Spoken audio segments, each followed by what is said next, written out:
Sa kulungan ng bagsak ngayon ng dalawang high-value individuals na drug suspect sa sinagawang anti-illegal drug operation ng mga operatiba ng San Mateo PNP. Mahigit 342,000 pesos na halaga ng shabu at baril, kumpiskado. Ang buong detalye ng report ay mula kay Patrolman John Lawrence Ilagan.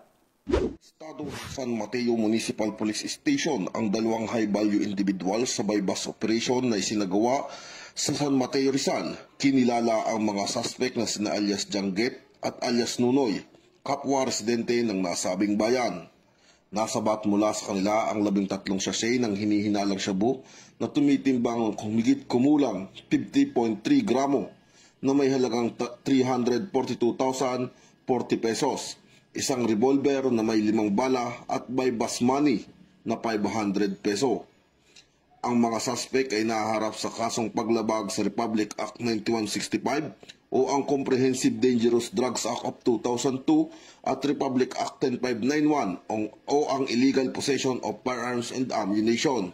Ayon kay Police Colonel Politeo A. Gonsalgo, Provincial Director ng Rizal Police Provincial Office, ang operasyon ay bahagi ng pinaigting ng kampanya laban sa illegal na droga at kriminalidad sa kanilang lalawigan. Mula dito sa Calabarzon, ang inyong PNN correspondent, Patrolman John Lawrence B. Ilagan, alagad ng batas, tagataguyod ng Balitang Pulis.